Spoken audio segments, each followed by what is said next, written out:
A radiologist with 20 years of experience marks a scan as clear. The AI flags it as a probable early-stage tumor. She looks again. She still doesn't see it.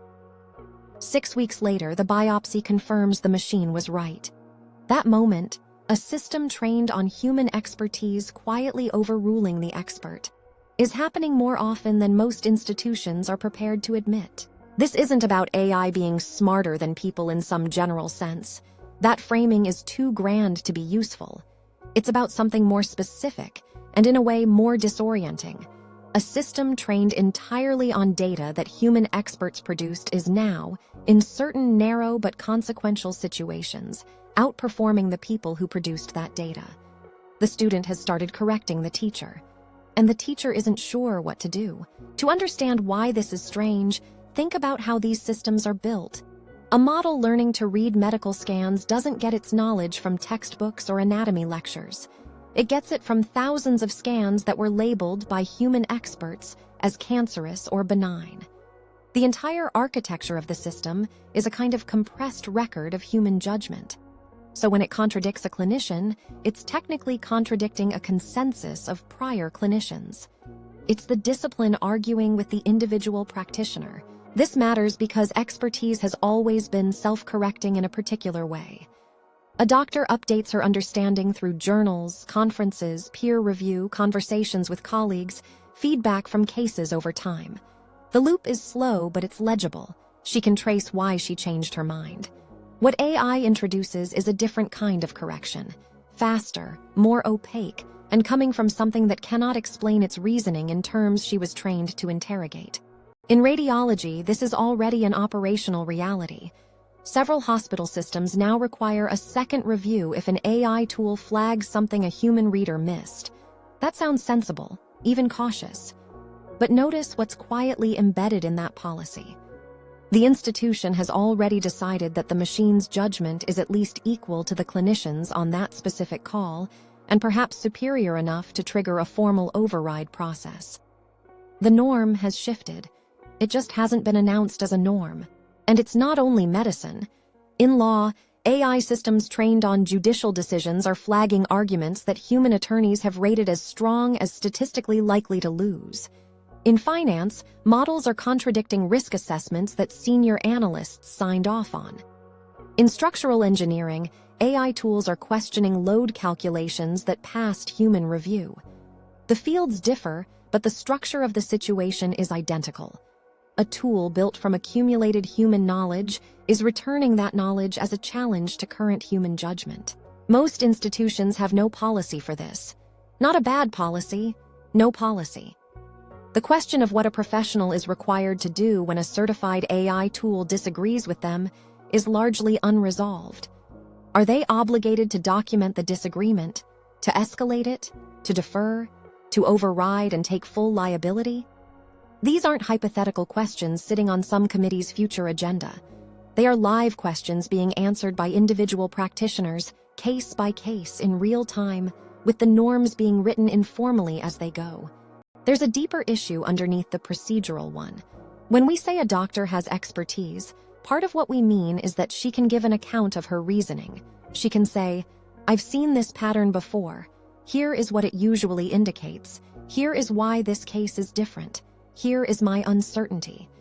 That accountability to reason is part of what makes her judgment authoritative and part of what makes it trustworthy. An AI system, as things currently stand, cannot do that. It can give a confidence score. It cannot give reasons in the sense that a colleague, a patient, or a jury would accept. Some researchers are working on what's called explainability, systems that can at least gesture at the features they responded to. In radiology, a system might highlight a region of a scan that drove its prediction. That's genuinely useful, but it's worth being honest about the gap between that and explanation. Highlighting a region is more like pointing than reasoning. It tells you where the system looked, not why that should matter, not how certain you should be, not what the system might be systematically missing. So where does that leave the expert who is being corrected? There are roughly 3 responses playing out in practice. Some professionals are deferring more readily than the evidence justifies, a kind of automation bias, where the system's output simply carries more psychological weight than their own judgment, even when their judgment is probably sound. Others are dismissing AI flags reflexively, preserving their authority at the cost of missing legitimate challenges. And a smaller number are doing the harder thing, treating the disagreement itself as information, without collapsing in either direction.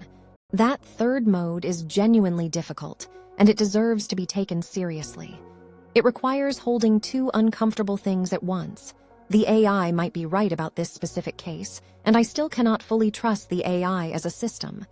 A model that is right 92% of the time is wrong 8% of the time, and you frequently don't know which situation you're in. The expert's job is no longer just to know things. It's to navigate that uncertainty without the benefit of a clean rule. What this is doing, slowly, is changing what expertise is for. The value of deep domain knowledge is shifting from pattern recognition, which machines now do at scale, towards something like judgment under ambiguity. Knowing when to trust a model, when to interrogate it, when to override it and be able to say why. These are metacognitive skills that professional training barely touches, because until recently, there was no reason to train for them. The curriculum is about 10 years behind where the practice already is. There's also a social dimension that tends to get lost in the technical discussion. Expertise carries cultural authority. A doctor's authority to make a diagnosis isn't just epistemic. It's institutional, relational, legal. Patients grant it. Courts uphold it. Licensing bodies certify it. When a machine starts winning the epistemic argument in specific domains, that doesn't automatically redistribute the authority. The authority still sits with the human, even when the knowledge advantage has quietly moved. That gap, between where authority lives and where knowledge lives, is one of the more unstable things being created right now. None of this resolves cleanly. A system correcting a human expert is sometimes exactly what should happen. That radiologist's patient got a diagnosis 6 weeks earlier because of it. And it's also creating conditions where liability is murky, accountability is diffuse, and the professionals most affected are improvising policy in real time. The honest conclusion isn't that AI is dangerous or that it's beneficial. It's that a structural shift this significant, happening this fast across this many fields, deserves institutions to catch up to it, before the informal norms calcify into the permanent ones.